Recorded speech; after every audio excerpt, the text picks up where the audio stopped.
Аллаха тапшырдык, Дамир Абы. Всем добрый день, кто нас слышит. Напишите, пожалуйста, в чате, нормально ли нас слышно, все ли нас видят.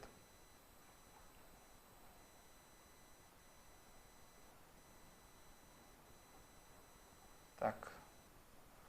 Ладно, пока люди начнут собираться. Дамир Абы, в общем, в чем суть сегодняшнего нашего разговора, нашей беседы, в том числе с нашей аудиторией. У вас идет, скажем так, небольшое идеологическое противостояние с ресурсом «Миллиард татар». Вы уже выпустили 2 видеоматериала, где выступаете с критикой в их адрес. И вот на второе видео с Ильнаром Гарифуллиным, где, в принципе, мне кажется, вы лично для меня доходчиво объяснили, в чем, то есть, куда не туда ведут «Миллиард татар», да, к вам прилетела ответная критика. Дамир Абы. Значит, первый момент вам напомнили, где ваша книга про татарскую Камасутру, которую вы обещали написать. И второй момент, ваш конфликт с бывшим, наверное, идеологом Татарстана новейшего, да, и директором тоже бывшим института Марджани Рафаэлем Хакимовым. Так что, Дамир Абы, вам слово, что на самом деле происходит. Ну, слава Аллаху, что мы получили такую ответку. Я это приветствую. Заодно мы узнали, что за криптоканалом «Неудача» стоят ребята из окружения Минвалеева, лично сам, скорее всего. И понятно, что это не последний канал, который обслуживает некие интересы татарстанских властей и тому подобных. Но «Миллиард татар» изначально был создан Татаринформом под эгидой Татмедиа, поэтому имеет непосредственное отношение к нашим государственным мужам. Но мне кажется, что выделяя деньги на этот канал, наш любимый президент Рустам Нургалиевич не совсем имел в виду вот такое направление. И мне кажется, уклонение настолько очевидное и существенное, что тут есть над чем подумать. Но в данном случае меня радует то, что эти ребята, я использую слово «салаги», эти салаги решили… Сколько вам лет? Мне 70 будет, поэтому, когда они обсуждают некоторые вопросы, что вот они башкирскими делами занимались, я почитал так, что я начал заниматься этими делами, когда еще некоторые просто не родились. Поэтому я имею в виду тут мою возрастную фору, хотя меня они объявили там чуть ли не стариком-маразматиком, такой там есть. Но мы, слава Аллаху, еще в полном сознании, поэтому способны вполне дать достойный ответ таким накатом. Ну, скажу так прямо, что, к величайшему сожалению, вот прочитав этот опус двухстраничный, я специально вывел его, я понял, что моя оценка о том, что там сидят неграмотные эксперты, еще раз подтверждается. Ничего они не знают, приписывают совершенно не то, что сказано мне, и вытаскивают какие-то непонятные фразы, обозначающие неизвестно что. Короче, тут с ними расправиться довольно легко. Тем более я сразу скажу, что я вообще-то поселковый пацан, и вот таким городским воробьям, которые вообще пороху не нюхали, им меня не взять. И сейчас я как раз попробую показать, вот в чем у них концы с концами не сходятся. Давайте, первый вопрос, Дамир Абы. Что за история с татарской Камасутрой? И вообще, наверное, такой вопрос. Татары-то в средние века сексом занимались? Да, вот это, конечно, весьма интересный вопрос, но к политике имеет мало отношения. Но я должен сказать, потому что они вытащили эту историю в связке с хакимовским рассуждением. Поэтому я должен сказать, как эта штука вообще пришла в движение, и она появилась. Значит, дело было так. Я уже рассказывал в узком кругу, не все знают. Перед закрытием турецко-татарских лицеев в Татарстане, это московская воля была сильная. Это какой примерно год? Можете напомнить? 16, что ли, я уже забыл даже. Вот перед самым закрытием там был момент, когда Минтимир Шарипович отстаивал еще эти школы, зная, что они качественные. Я видел его личное послание президенту, прокурору Российской Федерации. И так как у меня племянник и сын учились в этих школах, я тоже сильно защищал. И вот в одно из мгновений защиты мой дальний родственник, который работал в пожарных делах, через своих знакомых ФСБшников получил сообщение, что Дамир Исхаков больно рьяно защищает. И родственник мне сказал: ты давай остановись-ка, а то на тебя обратили внимание. Но я думаю, как из-под удара вылезти. Я обычно с ФСБ в конфликт не вхожу, потому что у них свои функции есть, у меня свои дела.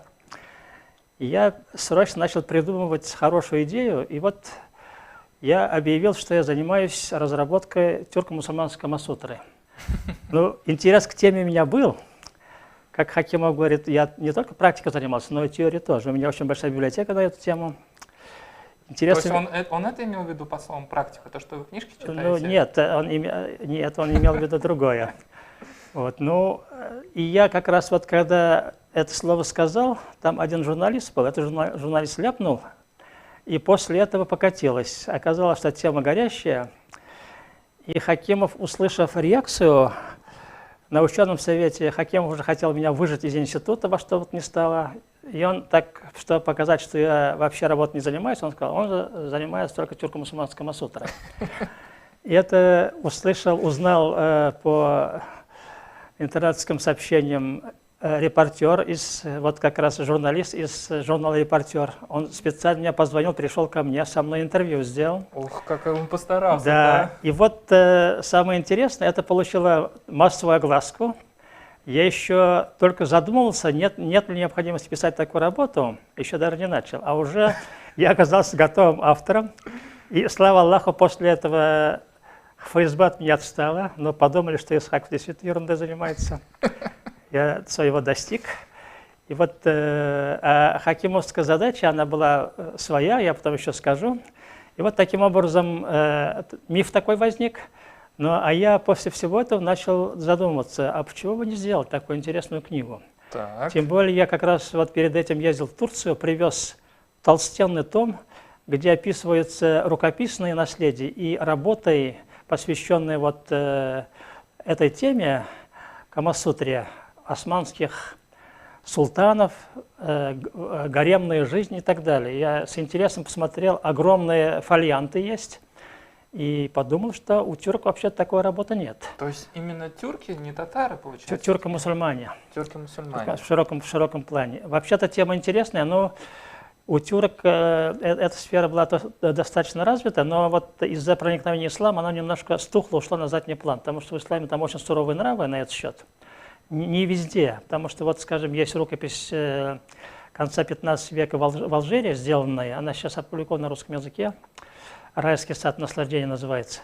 И там видно, что алжирские арабы прекрасно знали Камасутру, и у них свои там методика тоже своя описана. То есть арабы тоже не были чужды вот этой сфере эротической. У татар плохо описано, но вот покойный Туфан Минулин говорил, что у него есть 500 эротических частушек. Они очень такие похабные, их публиковать невозможно, но народ-то он живет и этой жизнью, поэтому, в общем, тема существует и должна быть разработана. Если Господь мне даст жизнь еще, может быть, я что-нибудь интересное сооружу, чтобы насолить в том числе Хакимову. Но это уж дело такое будущего.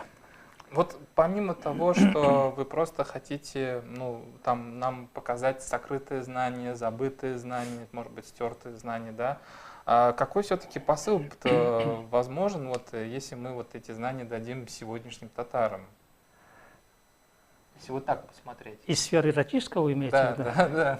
Нет, очень... Ну, просто вот что... Ладно, хорошо, вы с Хакимовым разобрались. Значит, позабытые, потертые, там, стертые знания, мы вот это все вот сейчас дадим. Но вот современным татарам это разве пользу какую-то принесет? Я простой пример приведу. Два народа наиболее многочисленные в мире – индийцы и китайцы. У обеих народов есть очень развитая эротическая литература, в том числе очень древняя. И поэтому это же фактически все эти книги были руководством к жизни. А вот у татар и у мусульман в целом такой книги нет. Они исходят из трактовок, которые заложены были в Коране. Кстати, пророк тоже был такой, довольно любвеобильный. Ну да. Там многочисленные жены там, и, так сказать, нельзя сказать, и потом разрешение 4 жен иметь официальных, согласно исламскому канону, там тоже предполагают, что здесь есть своя такая сфера, такая семейно-бытовая и весьма интересная. Плохо описанная, кстати. И вот на эту тему можно было бы действительно сочинение сделать. Но другое дело, что вот по татарам материала мало. Я же полевой этнограф, сейчас я вот жалею, что мы в свое время не занимались, когда собирали материал этой сферы. Можно было собирать, скажем, представления деревенских жителей. Ну да. Русские сделали это, русские и свои частушки похабные опубликовали все там, и мат опубликовали полностью там, где тоже вот европейская сфера присутствует. У нас такого нет. Ну, может быть, наша мусульманская стыдливость мешала, но что-то еще есть, поэтому даже из того, что есть кое-какой рукописный материал. И поэтому можно чем-то заниматься в этой сфере. Ну ладно, в принципе, мы с этим разобрались. Я думаю, все точки над «и» пока поставлены. Небольшое многоточие тоже есть. А теперь давайте разберемся с Рафаэлем Хакимовым и вашим с ним конфликтом. Вот у него недавно вышел небольшой коротенький то ли комментарий, то ли материал на «Миллиарде татар». В общем, я сначала понял так, что его главный тезис в этом публикации на «Миллиарде татар» заключался в некоторой десуверенизации, что ли, Республики Татарстан. Ну, то есть, в принципе, какой-то такой призыв, типа, зачем нам республика? И, к моему удивлению, в принципе, точно так же слова Рафаэля Хакимова поняли некоторые авторы башкирских телеграм-каналов, и они Рафаэля Хакимова сравнили с Азатом Бадрановым, который в свое время отметился, по-моему, статьей или серией статей, да, где он очень критически относится к периоду суверенитета в Башкортостане. И они видят в Рафаэле Хакимове практически, это их слова, вот в цитатах, да, типа вот смотрите, такой же татарский манкурт тоже также выступает против суверенитета Татарстана. Я скажу, вот как мое поколение, родившееся в начале 90-х годов, мы сейчас очень скептически смотрим на то, что называется Республика Татарстан, потому что, говоря, вот Республика Татарстан — это наша священная, так сказать, корова, на которой мы молимся, да, где продленный договор, почему мы сдали язык в 2018 году, Конституцию, там поправки внесли, какой-то государствообразующий народ появился. В общем, как бы есть у нас вопросы у моего поколения. И, наверное, я могу рассуждать с большим скепсисом по отношению к Татарстану. Но вот Рафаэль Хакимов, мне кажется, все-таки он прародитель, он создатель современного Татарстана, он идеолог Татарстана. И вот мне вот эти его слова кажутся, знаете, вот я могу сравнить, наверное, с поваром, который вот готовит блюдо, да, вот на протяжении нескольких лет, ну, скажем, там, вкусную губадию. И в какой-то момент приходит ко мне и говорит: слушай, губадия невкусная, давай вот Биг Мак. Вот у меня такое отношение к Рафаэлю Хакимову. Да, Мираб, скажите, вот в чем ваше расхождение идеологическое с Рафаэлем Сибгатовичем? Ну, вы суть дела правильно улавливаете, но там есть нюансы. Вот если так обобщенно сказать, в Татарстане изначально, после начала перестройки, были два направления дальнейшей трансформации Татарстана и татарской нации. Значит, я, например, себя считаю этническим националистом. Хакимов и правящая элита – это политические националисты. В чем различие? Ну, мы все гнули татарскую линию, а они хотели создать безэтничную татарстанскую нацию. А вы как этнический националист понимаете, что вот у нас в Татарстане еще русские живут? Конечно, но это же механизм выстраивания внутреннего Татарстана. Вот, скажем, по Башкортостану мы сейчас отчетливо видим, что в Башкортостане, если бы был реализован проект Билала Юлдашбаева по поводу создания языковых зон, татарская зона, башкирская зона, смешанная зона, не было бы современных проблем. Это в Татарстане тоже можно сделать это такое же размежевание, где, скажем, ну, типа вот кантонов швейцарских. Конечно, там в столичном центре население будет смешано, но и это в Бельгии также. Поэтому вот наша политическая элита, она пошла из-за своего коммунистического воспитания, может быть. Ну, не будем забывать, Хакимов Рафаэль является сыном Сибгата Хакима, который был секретарем парторганизации Союза писателей. всю жизнь и писал такие стихи «Кунгрим ленем блясиляша» там и так далее. И вот это родство, не зря Хакимов взяли сразу в обком. Там он Усманову полюбился, вместе с Олегом Морозовым вместе взяли. Но Усманову это кому именно? первый сказал Гумер Смагилович. Ага, Гумер Смагилович. Да. Просто мое поколение не помнит. Ну да, Поэтому тогда я был такой переспрашиваю. могучий человек, даже потом членом Политбюро стал. Но здесь не важно не это, а то, что вот линия Хакимовская, она как раз была на создание татарстанской нации.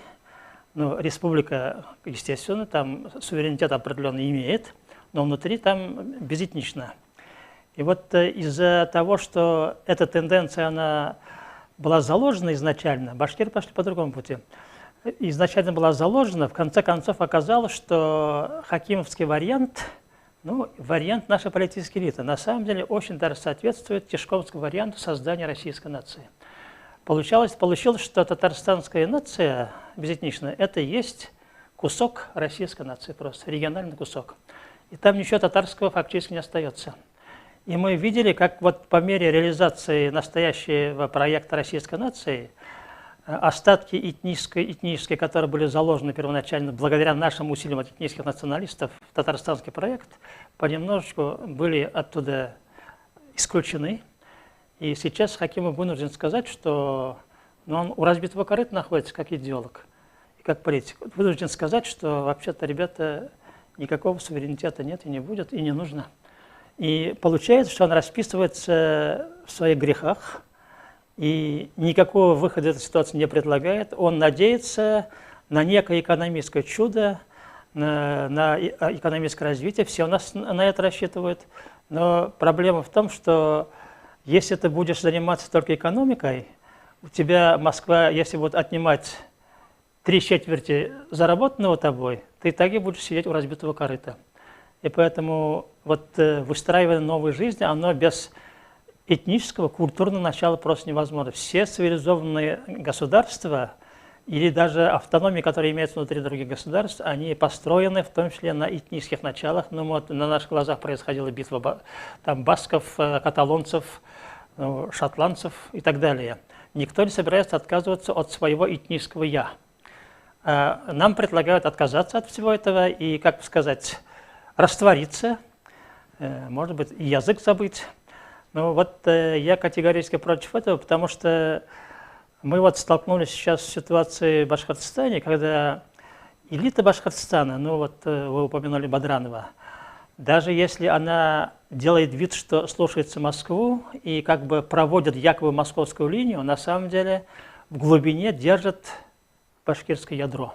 И вот тот проект, который сейчас они разрабатывают по усилению башкирского начала на северо-западе и вообще в целом Башкортостане, показывает, что вот выстраивание таким образом республиканского начала возможно, и причем это достаточно эффективно помогает сопротивляться московскому натиску.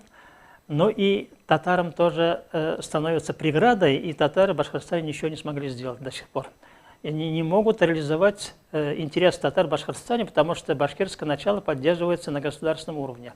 У нас ничего подобного нет, поэтому наш Татарстан, он как раз вот как и было задумано, так и реализовался как безэтничный проект. Очень жаль. Я думаю, что это путь тупиковый и гиблый путь. Но пока наше руководство политическое не поймет, что надо по-другому устраиваться, мы так и будем идти на дно. Вот если мы сейчас сделаем вывод, что все-таки этничность Татарстана нужна, вот в ваших пониманиях, зачем? Ну, потому что должен быть внутренний культурный импульс для развития. Без этого как развиваться? Во всем мире опираются на этнические культуры, на культурное богатство. Скажем, если бы в Татарстане четко была выражена русская культура, чувашская, марийская, не только вот там караваны водить, а реально. Мы же проходили через это. Вот, скажем, в начале 90-х годов, когда у нас в парламенте было несколько фракций, были фракции, которые были более протатарские, были фракции, которые более русские, как центристские фракции были. Тогда у нас развитие было нормально, мы как-то согласовывали интересы и могли делать и большие шаги по демократизации общества. А так у нас вот из-за того, что у нас этнического начала фактически нет, Ну, оно сведено вот к неким таким государственным культурным акциям. Вот театры есть, газеты есть, да, но богатой жизни культурной нет, потому что этническое начало, оно находится как бы на вторых позициях и всегда задавливается некой государственной волей. Вот это государственный каток все контролирует. Из-за этого у нас как раз развитие замедленное. Я думаю, что демократизация вообще не может быть без предоставления свободы этническому развитию. Это одно из начал демократии. И вот когда Максим Шевченко, вот лидер формирующейся новой партии, российской партии «Свобода и справедливость», он говорит, что преподавание татарского языка ему, как русскому, важно, и он поддерживает это. И я его понимаю, потому что это есть шаг к демократии. В Татарстане тоже такой же шаг может быть сделан, только при свободном развитии национальных культур. Вот, кстати говоря, вот если вы порассуждали над тем, что вот зачем нужна этничность Татарстану и, в принципе, татарам, да, но мы все как бы живем в России уже сколько столетий, да, а вот России нужна этничность в Татарстане? По-моему, без этого мнения вперед идти смысла особого нет, если мы не поймем. Нет, ну тут ведь взять какую Россию? Вот имперствующей России или людям типа Холмогорова, да, татарская культура не нужна. Им надо все задавить русской культурой, чтобы татары остались там где-то на задворках, чтобы у татар был только фольклорный слой культуры, ну, танцевать можно, там петь, и на этом все. Полноценного развития культуры им не нужно. Им вот тишковский вариант россиянства, это же фактически имперский вариант развития. Ну, можно сказать, американский. Это то же самое фактически.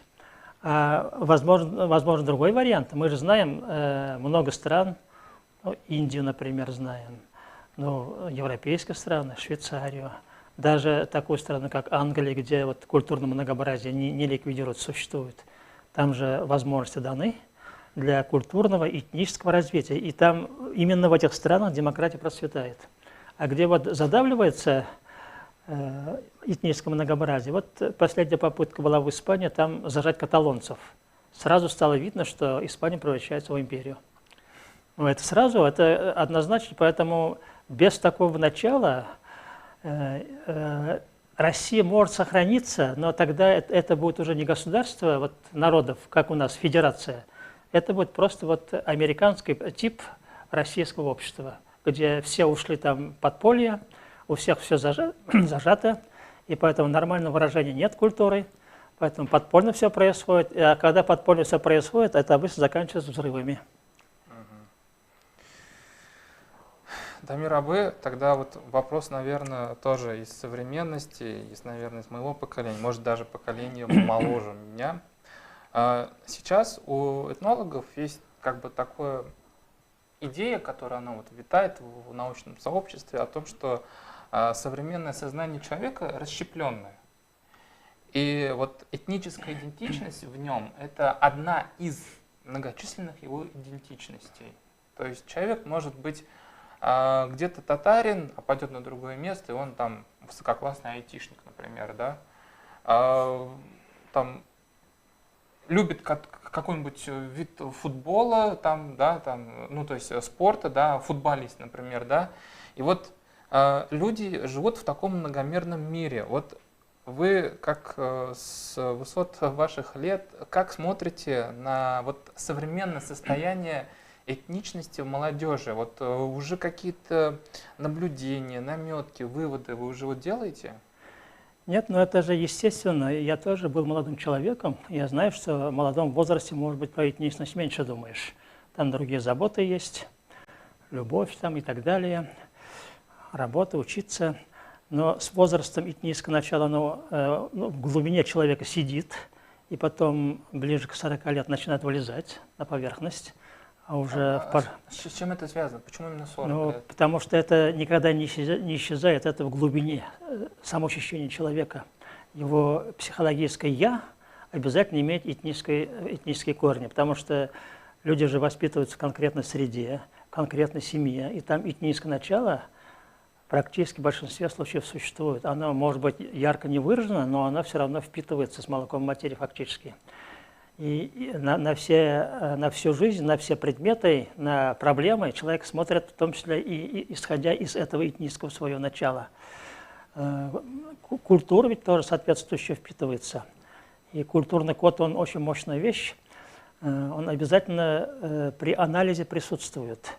Я вот как этнолог могу сказать очень много про этническую культуру, потому что изучал всю жизнь фактически.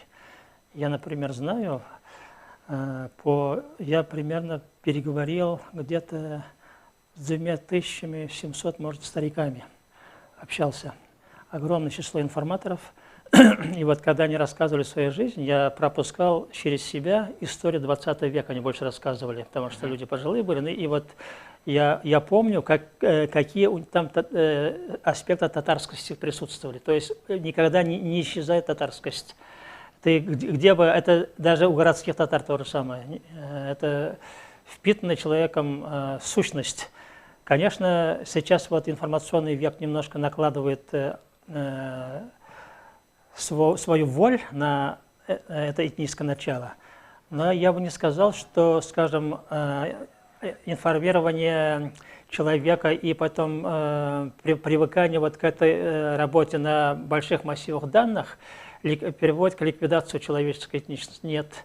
Все равно внутри сохраняется, и даже появляются новые механизмы сплачивания на этнических началах. Вот мы знаем же, как интернет-сообщество возникает, а там этническое начало присутствует однозначно.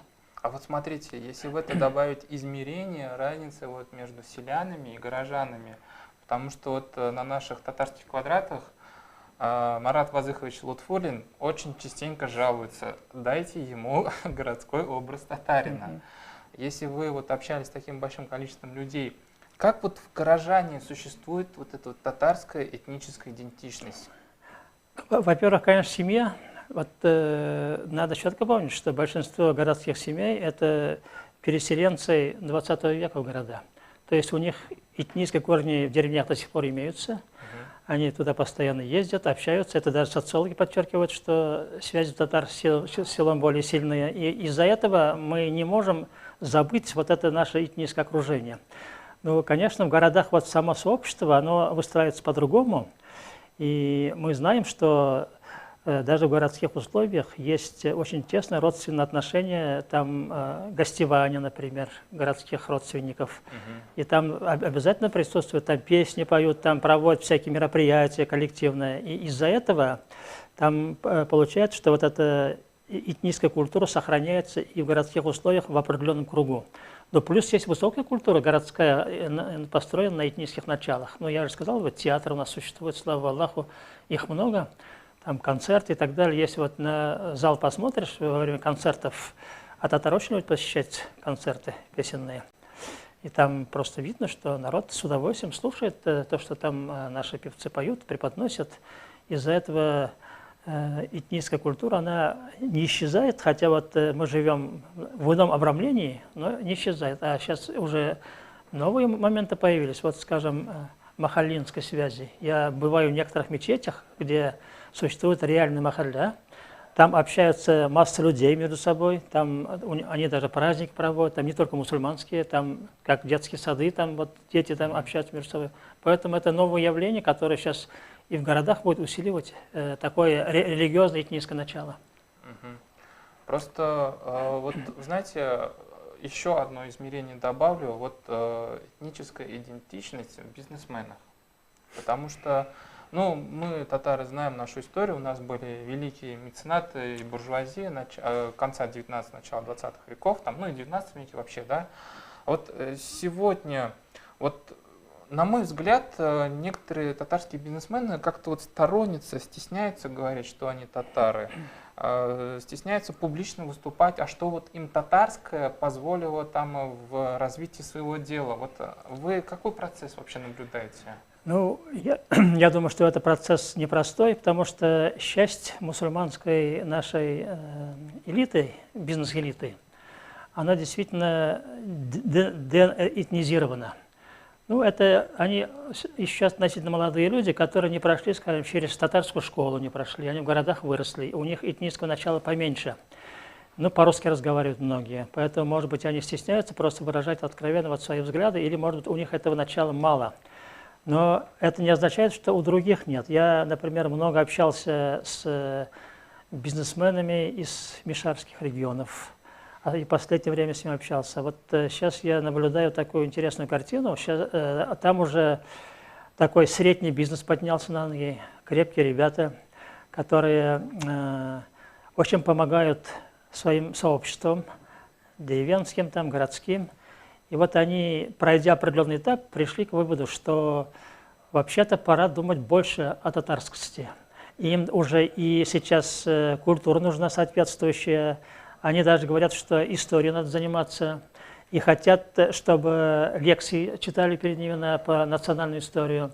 То есть они, как бы, пройдя определенный путь, обратно вернулись вот к тому глубинному своему «я», которое они хотят видеть в более развитом виде. То есть они понимают, что без поддержки вот такого культурно-исторического ядра своего ты не можешь развиваться, и вообще ты не будешь в почете.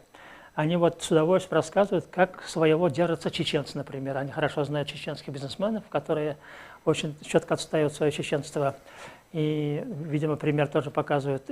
Поэтому они тоже изначально, вот, может быть, не были настроены на это, но сама жизнь их подвела к такому развитию. Просто, знаете, вот бизнес, да, ведение бизнеса, это вот если вот мы разделим на какие-то алгоритмы действий, да, это же конкурентная среда, тебе нужны очень классные специалисты. И вот вдруг в человеке просыпается этническая идентичность, и он там, не знаю, займет, например, позицию, что я буду на работу принимать только татар, либо тех, кто знает татарский язык. И вот такая этничность не помешает ли современным бизнесменам, предпринимателям просто-напросто вести свой бизнес? Ну, я думаю, что это утверждение такое малообоснованное. Например, я знаю, что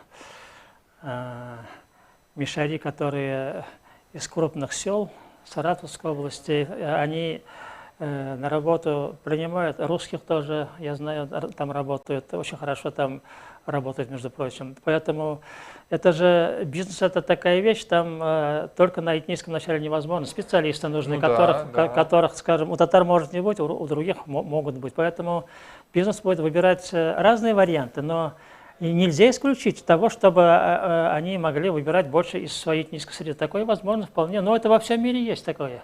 Поэтому мы ничего там особенного не изобретаем в данном случае. В принципе, ребята, вот читаю вопросы, да, которые вы пишете в чате, не очень доволен вашим качеством задаваемых вопросов. Дамир Абы вам задают вопросы, не знаю, там, почему нагайцев татарами считаете, там, почему тех считаете татарами, этих считаете татарами, да. Ну, такой вопрос, троллинг какой-то получается. Нет, вот. Ну, насчет нагайцев татар можно пару слов сказать. Кстати говоря, у меня недавно вышла статья на Казанферст. В общем, я поговорил с Вадимом Винцеровичем Трипавловым. Он приезжал в Казань на конференцию и сказал, вот почему в дипломатической переписке, ну, скажем так, постордынской аристократии тюркской, да, эти люди использовали понятие там татары. Я видел отсюда. Вот. И, значит, ну, я, во-первых, Вадиму Винцеровичу задал вопрос, а на каком количестве источников вы это делаете? Он сказал, на считанном. Все мои выводы гипотетические. Ну, ладно. И, в общем... Нет, я извиняюсь, есть прямые источники. В своей книге я опубликовал некоторые, использовал их, скажем, в XVI веке. Там нагайские знать, нагайские бии могли сказать, что вот они присылают своих татар. То есть вот свой народ они считали татарами. Есть такие прямые высказывания нагайских биев. Да, и вот Трипав, значит, говорит, нагайцы были вынуждены называться татарами, чтобы быть понятны русской администрации. Нет, но я думаю, что это выдумка Вадима Трипавловича, я Вадима уважаю, но в данном случае это всего лишь его гипотеза, не подтвержденная ничем, поэтому, да, может быть, так можно сказать, но можно утверждать совершенно обратно. Я думаю, что был процесс формирования нагайского этноса.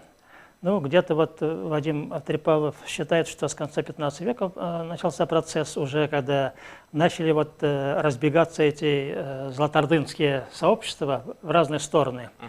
И нагайцы оказались в уникальном положении, потому что в большинстве регионов фактически проживали оседлые группы. Ну, в Крыму немножко кочевники были, ну, шибанеты были кочевники, но нагайцы были полностью кочевниками, и практически у них не было городского слоя, и они вот поэтому пошли немножко по другому пути, и этноним татар к ним не прикрепился окончательно. Хотя, я же говорю, среди элиты был в обороте этот этноним. Но в то же время, насколько я понимаю, вот у нагайских там народов, типа узбеки, казахи, да, татары как бы через, ну, мы как бы этноним нагайцы, по-моему, носим. Нет, ну вот это здесь надо различать. Когда я говорю, что вот нагайцы были татарами, я имею в виду средневековую ситуацию, вот, ребята, изначальную. Надо различать эти вещи. Вот давайте зафиксируем. Значит, Тамир Мавлявевич Исхаков считает, что нагайцы были татарами, средневековый этнос. Да, и надо прямо сказать, что это подразумевается монголо-татарское сообщество. Вот, но то сообщество, которое в Золотой Орде формировалось, была политической элитой, вот их мы называем средневековыми татарами. А потом из них уже в процессе их распада вышли разные другие сообщества. Там и нагайцы появились, и узбеки кочевые появились. Это нормальное явление. Так что не нужно считать, что Дамир Абы тащит нагайцев за волосы в татарский этнос модернового периода или современной нации. Так что бросьте все ваши эти манипуляции, инсинуации, вырывание слов из контекста. Дамир Абы вот четко так сказал, вот это видео, это отправная точка, и все, больше вот закрываем этот вопрос, считает ли Дамир Абы нагайцев татарами. Да, считает, но это средневековый этнос, это не современный этнос татарский. Дамир Абы, вот теперь вопрос от меня, наверное. Я просто, ну тут, в принципе, да, вот уже стали появляться интересные вопросы, но я тоже задам свой вопрос, который меня очень заинтересовал. Значит, на канале Татары Мира вышел мой обзор тома про Ельдяк. И когда я разбирал эту книгу, я обнаружил, что авторы многотомной книги, вот этой, да, вот эти ребята-хамидулинцы, ссылаются на ваше произведение, на вашу книгу «Татары от Средневековья до нового времени». Вы его написали в 1998 году, и они там очень сильно спекулируют вашим выводом, что во время взятия Казани, значит, были тарханы в Казанском ханстве, под которыми понимаются башкиры. Вы в своей книге это сделали как такое осторожное предположение. Они, конечно, все это в книгах расписали, как вы то, что вывод конкретно сделали. Но я понимаю, почему хамидулинцы используют это все. Они хотят во время взятия Казани видеть средневековый башкирский этнос. И тарханы, видимо, это такая вот смычка, да, вот перемычка такая, отвертка такая, с которой это все открывается. Дамир Абы, скажите, пожалуйста, вот все-таки вот был ли башкирский этнос во время взятия Казани, да? И ну как он вообще в источниках отражен? Тарханы ли это на самом деле? Вообще, и что такое вообще тарханы? Ну, тарханы упоминаются в связке, возможно, в связке с башкирами только в русских летописях середины XVI века. Но надо сказать, что одновременно тарханы упоминаются и в историческом Ищере.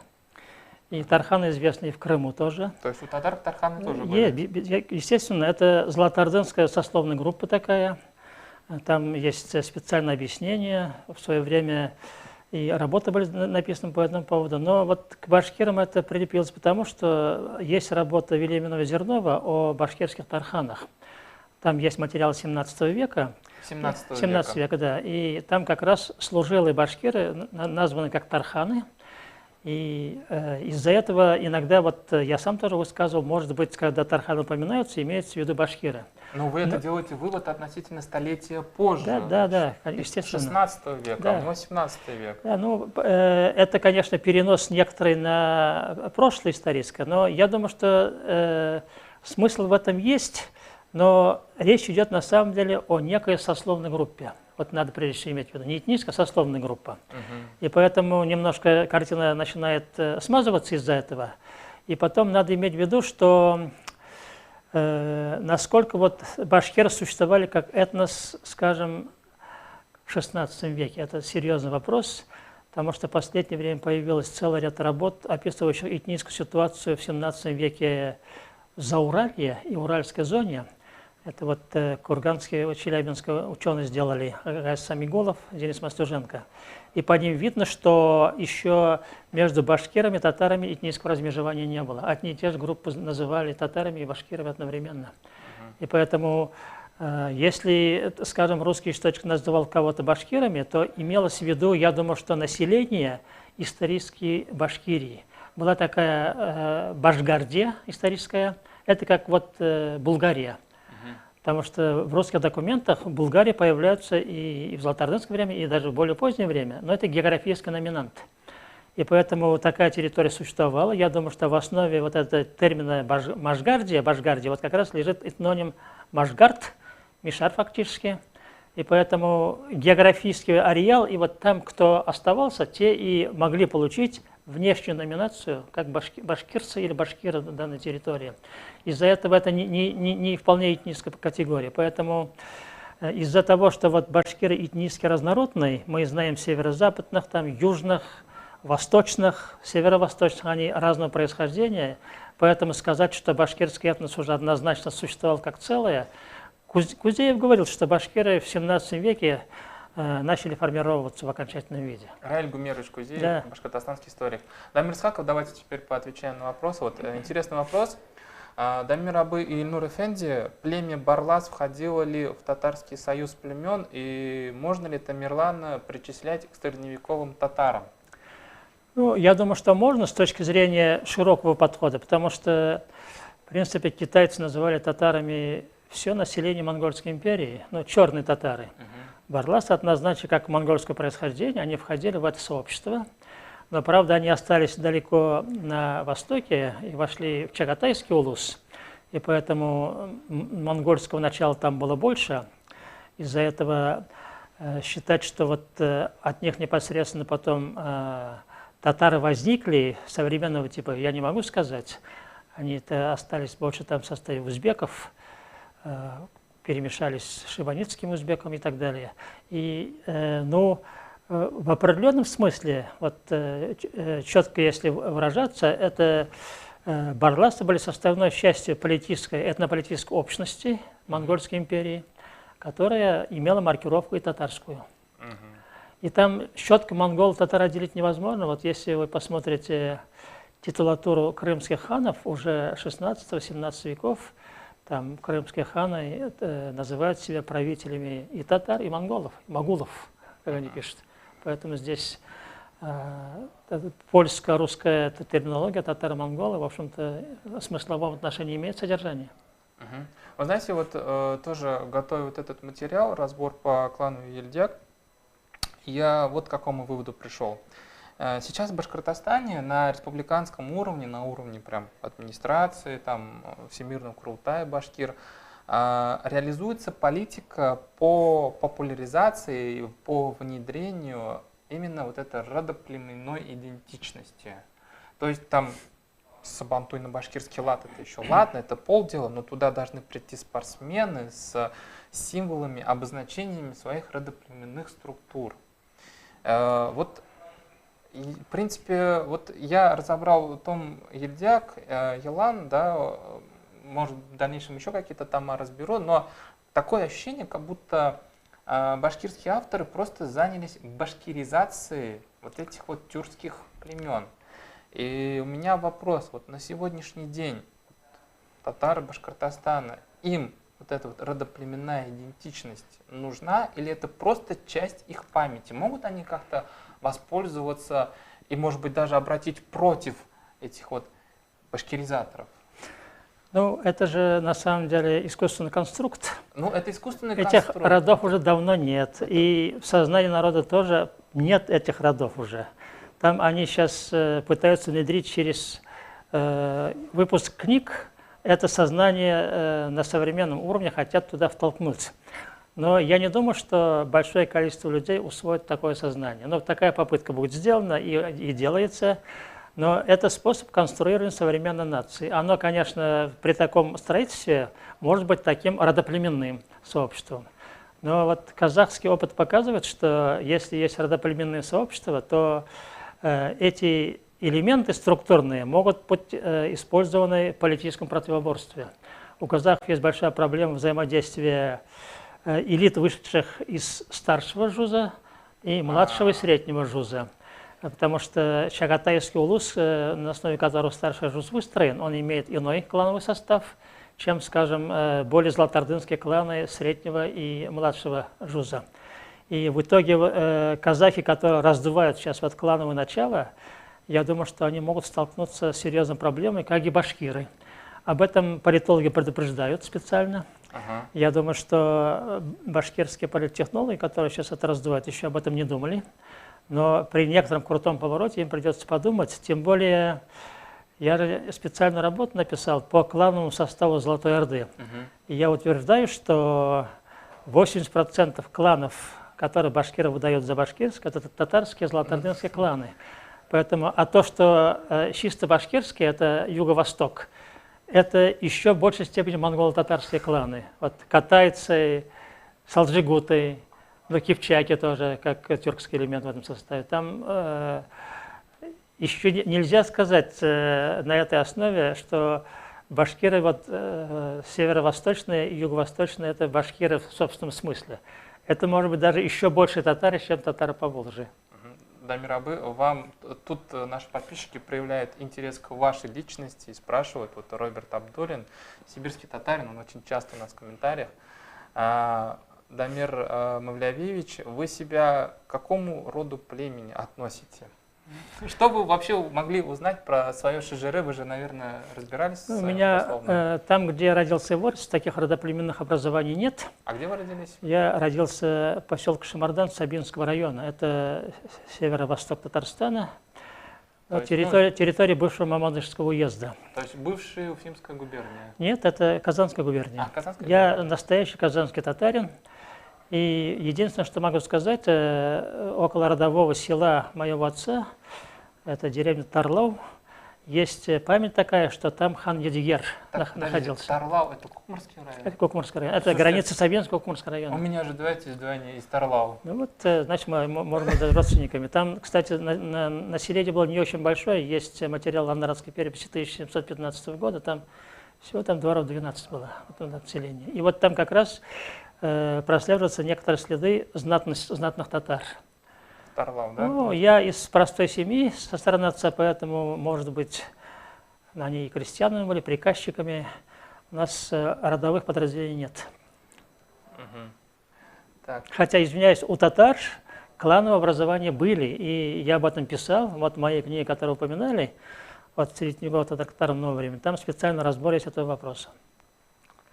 Так, Дамир Абы, как вы думаете, зачем Валиди хотел малую Башкирию и почему в итоге создали широкий Башкортостан? Что, по вашему мнению, является ключевым фактором появления современного Башкортостана? Но я от себя отвечу, там, по-моему, большевики все-таки экономический фактор больше всего имели в виду, да? Потому что маленькое Тимясево и Стерлитамак не вывезут. Это сложный вопрос, я думаю, что не такой простой. Надо сказать, что проект Заки Валиди был наиболее удачный для башкир. Вот мы знаем современную якутскую нацию. Она относительно малочисленна, но в культурно-языковом отношении занимает собственную нишу и очень имеет перспективы для развития, потому что они развиваются на собственной базе. Если бы существовал Башкортостан вариант Заки Валиди, мы бы сейчас имели, может быть, относительно не очень большую по численности башкирскую общность, но зато она была бы монолитна. И не было никаких проблем таких политических, как сейчас существует между татарами и башкирами. И этот регион все равно получил бы развитие. И они были бы где-то вот на уровне якутов, может быть. Может быть, получше. Но когда вот создавали Большой Башкортостан, там, конечно, экономический фактор присутствовал, но я думаю, что политический момент был, чтобы не был создан Большой Татарстан. Этот вариант был реализован. Ага. А вот по мнению Валиди, вот понятное дело, он современный северо-запад Башкортостана считал татарской и не хотел его присоединять к башкирскому Башкортостану, да? Но все-таки вот у него было какое-то видение, а экономически что должно было вытащить? Потому что Уфа, получается, не в Башкортостане. Вот он в какую сторону? Он к Казахстану, что ли, хотел приклеиться? Значит, там ведь были такие варианты тоже, да, создания федерации таких тюркских республик. У него был план такой, Но это Султангалиев тоже поддерживал, может быть, прижаться к Средней Азии. Я думаю, если бы такой вариант был реализован, мы бы имели внутри СССР, может быть, Федерацию Тюркских республик. Может быть, туда вошли бы не все, но среднеазиатские республики могли войти вместе с Башкортостаном. Это был бы совсем неплохой вариант на самом деле. И когда татары об этом начали задумываться, Султангалиев об этом думал. Он тоже примерно об этом же думал, потому что одним вот этим образованием, автономным, даже союзным, ну, Казахстан тогда еще была автономной республикой, против Российской Федерации было трудно выстоять. А вот объединенно они могли бы иметь большую силу и могли бы, может быть, свои интересы больше отстаивать. Поэтому и Султангалиев, и Заки Валиди, они думали про будущее немножко не так, как сейчас представляется это. Дамир Абы, еще один вопрос хороший из чата. Стивенсон 2.18. Скажите ваш прогноз развития татарского языка в Башкортостане. И, ну, наверное, он спрашивает про перспективы вообще принятия татарского языка как госязыка в Башкортостане. Есть ли вот хоть какая-то надежда вообще, какая может быть траектория будущего татарского языка? Или там, ну, все там уж... В Башкортостане имеется в виду? Да, в Башкортостане. Я думаю, что все связано с возможной демократизацией России. Если в России в ближайшие годы или через некоторое время установится демократический режим, то проблемы башкирского и татарского языков в Башкортостане встанут заново. Потому что татароязычная масса в Башкортостане большая, и татары не будут соглашаться с современной ситуацией, когда они отодвинуты на задворки, и их язык задвинут и вытесняется из сферы образования. Мы это видели, потому что в конце 90-х годов практически мы уже дошли до формирования внутри Башкортостана языковых зон. И когда обсуждался закон Башкортостана о языках, был вариант, говорят, что этот вариант даже повезен в Москву, чтобы татарский язык тоже был объявлен государственным в Башкортостане. Тогда в Москве сказали башкирским юристам, ни в коем случае этого делать не надо. Эта московская рука фактически сыграла решающую роль вот в этой ситуации. И поэтому, как только будет демократический режим установлен в России, в Башкортостане тоже начнутся демократические процессы. Татары, как многочисленная группа, будут отстаивать свои языковые интересы. Я думаю, что они смогут добиться формирования для своего языка особой зоны. Дамир Абы, а если не будет никакой демократии? Ну, такой вариант тоже можно видеть как один из вариантов российского развития. Ну, давайте готовиться к худшему, нет, на всякий случай. Нет, я к худшему не готовлюсь, я рассматриваю разные варианты. Такой вариант тоже возможен. Скажем, в России надолго может закрепиться такой авторитарный имперский режим. В этом случае татарам придется о себе беспокоиться больше, опираясь на собственные силы. Но по моим наблюдениям в Башкортостане есть татарская элита, неплохая, богатые люди тоже есть. Через некоторое время, когда они поймут, что сверху им ничего не поступит в решении их проблем, начнется низовое движение. Я, например, предвижу, что серьезный момент, может быть, наступит, когда начнут делить земельные ресурсы в Башкортостане. А по-моему, уже делят. Еще нет. Там еще земля окончательно не разделена, но башкирский чернозем интересует очень многих федеральных игроков. И как только они туда засунутся со своими интересами, татары встанут на вилы и начнут отстаивать свои права, и тогда и языковые проблемы тоже возникнут. Кстати говоря, видимо, в продолжении, что ли, да, тоже вопрос из чата. Вот ключевой фактор в появлении современного Башкортостана – это экономический или этнический, то есть башкирский. То есть, я так понимаю, наш слушатель спрашивает, что все-таки какой фактор сильнее в Башкортостане, экономический или этнический? Современный? Да, современный Башкортостан, на ваш взгляд. И тот, и другой момент надо иметь в виду, потому что, вот смотрите, при нормальной ситуации, если бы в Башкортостане была демократия, то всегда возникал вопрос, как делят республиканский бюджет, куда идут деньги. И последние годы огромные средства были выкачаны из северо-запада Башкортостана, а там основной экономический потенциал, и отправлены на юго-восток для развития юго-востока, собственно, башкирских районов. Но оттуда соответствующего результата не получено. То есть экономически эта зона так и остается в плохом состоянии. И я думаю, что жители северо-западных районов, это в основном татары, ну и русские тоже, не будут довольны такой ситуацией. И они обязательно будут выступать с точки зрения отстаивания своих интересов. Это, может быть, социально-экономические интересы будут, но внутри них будут находиться и этнические интересы тоже. Так, сейчас, секунду, вопрос потерялся. Ага. Кстати говоря, вот продолжая тему Савалиди, это тоже вопрос от меня.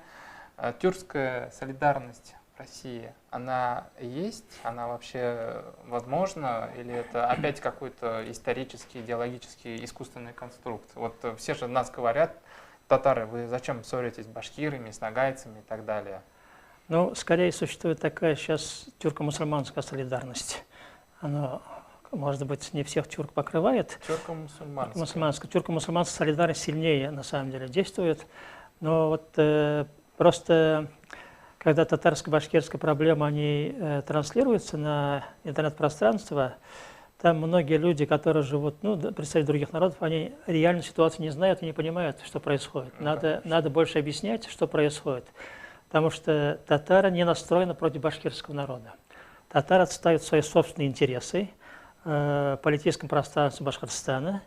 Эти интересы, на самом деле, не совпадают с теми проектами, которые реализуются современной элитой Башкортостана. Из-за этого противоречия, это реальное противоречие, и когда некоторые думают, что после переписи все это схлынет, я утверждаю, нет, это останется, это будет очень большой клубок проблем, который мы вытащим на будущее тоже. Вот еще один вопрос от сибирского татарина Роберта Абдуллина, да? Почему до начала 20 века сибирские татары называли себя Нугай? Вот для меня это, конечно, новость. Было вообще такое? Ну, не было такого. Не было такого. Однако проблема в том, что среднеазиаты, практически узбеки, казахи, киргизы, все татар называли нугаями. И поэтому вот эта номинация, которая шла извне, она к сибирским татарам тоже имеет отношение, потому что сибирские татары традиционно продолжали контакты с Бухарой. И поэтому, когда они туда ездили, тамошние узбеки, ну и таджики тоже, их стремились маркировать как нагаев. Потому что это фактически синоним этнонима татар для них был. И вот некоторые сибирские ученые из-за этого думают, что это было характерно для сибирских татар. На самом деле нет, это внешний этноним, который привнесен был в сибирско-татарскую среду. Так, ну начинаем потихонечку закругляться, друзья. Давайте ждем от вас интересных, неудобных для Дамира Исхакова вопросов, потому что, по-моему, пока еще, на ваш взгляд, все-таки нету задан вам неудобный вопрос? Нет, пока неудобных вопросов нет, но неудобный вопрос я сам могу поставить. Сами себе поставить вопрос неудобный? Зачем? Вот автором неудач я могу поставить. Вот меня очень интересует момент, который Минвалеев специально вытащил, что якобы там я устаревший ученый, никуда не годный там и так далее, но просто человек, по-моему, вообще не берет труды, которые у нас выходят. Кстати говоря, да.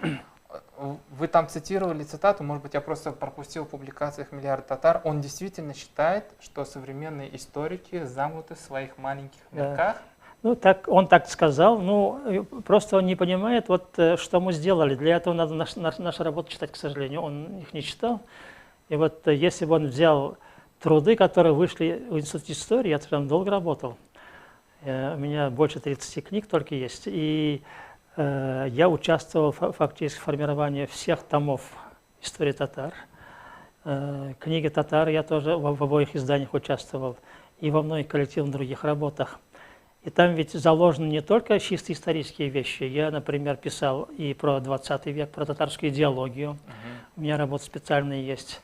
Много работ, вышедших за рубежом, в том числе и про современный Татарстан, про идеолого-политический аспект развития Татарстана.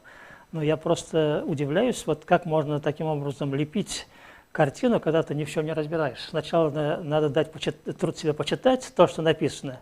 потом можно откликнуться. А там выстраивать какие-то идиотские конфигурации, вытаскивая неизвестно откуда свои мысли. Вот. Я извиняюсь, вот просто уж я раз начал скажу. Когда вот они Хакимова цитируют, они, кстати, себе же поддержку приплели всех директоров институтов. Ну, да. Но директора пришли просто потому, что Дания Загидуллина им сказала прийти, а Дания Загидуллина им сказала так, потому что сверху сказали, чтобы они пришли. Тут все ясно. Я эту схему хорошо знаю и знаю, как работает. Но когда Хакимов утверждает, что Исхаков ничего не делает, там ничего не делал, то перед уходом из института я предложил 2 проекта. Так, давайте, Да. интересно. Первый Давайте. проект. Значит, специально для Татара мира Да. Дамир Исхаков рассказывает 2 проекта, Да. которые не были реализованы институтом. Не были приняты Хакимовым. Не были Первый приняты? проект – Давайте. это постановление 1944 года и политико-идеологическое окружение всего этого процесса. И я утверждаю, что в истории татар многотомно этот вопрос совершенно неграмотно разработан. Немножко раскройте вот это постановление, может быть, не все просто Ну, зрители когда знают. Золотая Орда была запрещена, Когда татарам была запрещена да, и Золотая у нас Орда. выпал из нашей истории целый этап. И этот процесс, на самом деле, был в общем русле с формированием современного проекта русской нации. Очень интересный вопрос. Он толком не разработан, но сейчас нужен первостепенной важности имеет эта тема. Вот.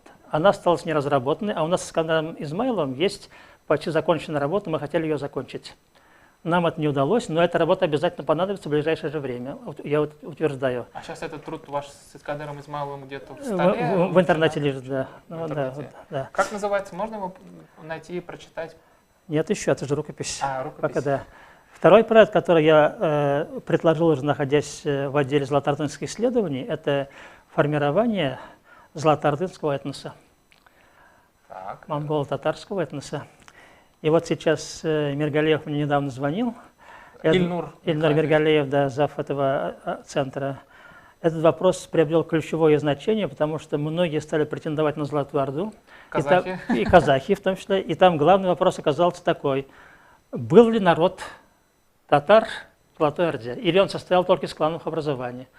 Вот я успел издать 3 статьи большие на эту тему, 2 в серьезных журналах.